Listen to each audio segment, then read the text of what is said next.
Okay, here we are, chapter 33. A small patch of sunlight crept across the single room of the hut. Evelyn, dozing in a chair, felt the warmth of the sun on her face and smiled unconsciously. Outside, the snow was still deep on the trough, but the sky was a brilliant, cloudless blue in the mid-afternoon. Half asleep, she enjoyed the warmth as it slowly moved across her. Behind closed eyelids, she saw the bright red of the sun's glare. Then abruptly the light was blocked and she opened her eyes. Will stood before her in the attitude that had become familiar to her over the past weeks. His hands were clasped together and his dark brown eyes, once so alight with amusement and fun, held nothing but a wistful plea. He stood patiently, waiting for her to react, and she smiled at him a little sadly. "All right," she told him gently. The faintest trace of a smile touched his lips, seeming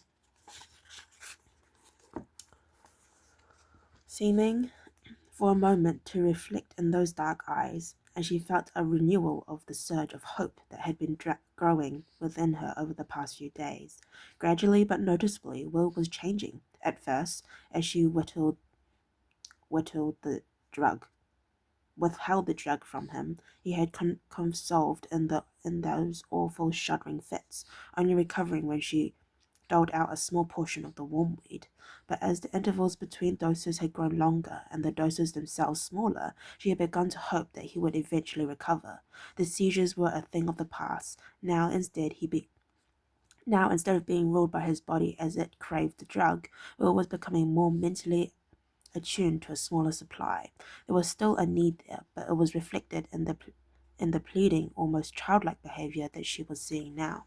After 3 days without a taste of the weed, he would come to her and simply stand in front of her, the message clear in his eyes, and in response she would measure out a small helping of the ever-decreasing stock of drug that remained in the oiled cotton pouch. It was a race, she knew, to see whether his dependence would outlast the supply. If that were the case, she could see some hard times ahead for the two of them. She had no idea what his reaction would be if she refused him, but she sensed that further deprivation would result in another bout of uncontrollable shivering and crying.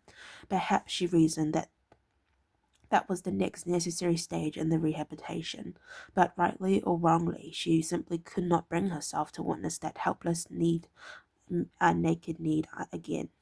Time enough for that when the wormweed finally ran out, she thought.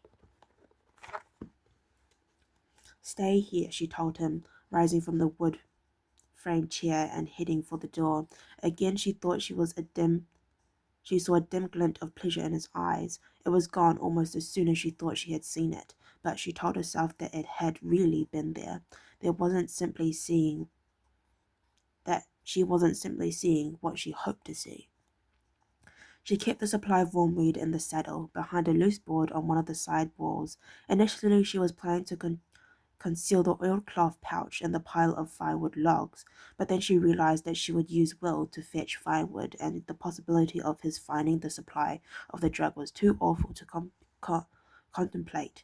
She had no clear idea what would happen to him if he took an excessively large dose.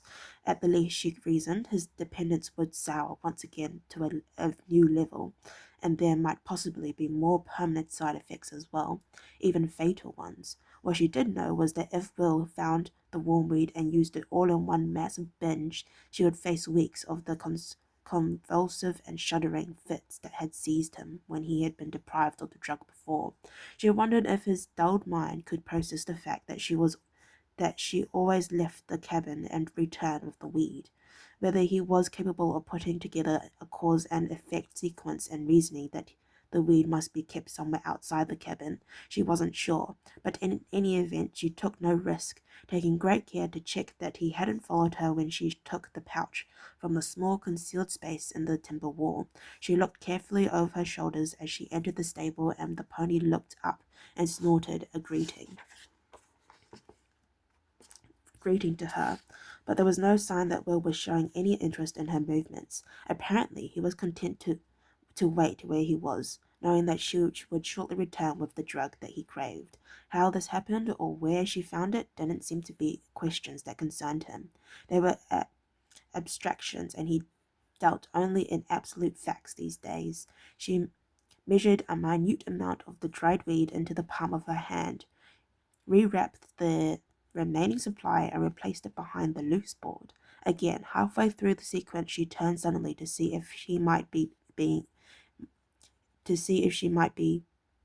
observed, but there was no sign of her companion, only the pony, watching her with liquid, intelligent eyes. "Don't say a word," she said to the horse in a lowered tone. Remarkably, it chose that very moment to shake its head, as ponies do from time to time. Evelyn shrugged after a second of startled reaction. It was as if the horse had heard her and understood her. She replaced the pouch in the hollow and jammed the section of board back to conceal it. Stooping to the earth floor of the stable, she gathered a handful of dirt and smeared it over the jagged line that marked the joint in the wood. Then, satisfied that the hiding place was concealed as well as it could be, she returned to the cabin. Will smiled as she entered. For one moment she thought he had recognized her from the old days. The old days, she thought ruefully. They were barely a few months ago, but now she thought of them as ancient history. Then she realized that his gaze was riveted on her clenched right hand. The smile was for the drug, not for her. Still, it was a beginning, she thought. She held out the concealed hand, and he eagerly stepped forward, cupping both his hands underneath hers, anxious that not a grain should be spilt. She allowed the grey-green herb to trickle into his hands, watching his face as his eyes followed the thin stream of the drug. Unconsciously, his tongue darted across his lips in anticipation. When she had given him all of it and allowed him to carefully brush the few minute crumbs that remained fastened on her palm into his own, he looked up at her and smiled again. This time he smiled at her, she was sure. "Good," he said briefly, and then his gaze fell on the tiny mound of dried wormweed in his hand. He turned away from her, hunching over the hand as he brought it to his mouth. Evelyn felt that sudden glow of hope burn brightly within her once more. It was the first time Will had actually spoken to her in the time since they had escaped from Helsham. It wasn't much, just one word, but it was a beginning. She smiled after him as he hunkered down in a corner of the cabin, animal-like. He instinctively cowered away as he took the drug, seemingly nervous that she might take it from him. "Welcome back, Will," she said softly, but he said nothing in reply. The wormweed had him once again. Okay, I'd like to thank you for listening to read up to chapter 33. If you'd like to listen to me read, oh my gosh, chapter 34, then please stay posted and hopefully I'll see you next time. Bye-bye.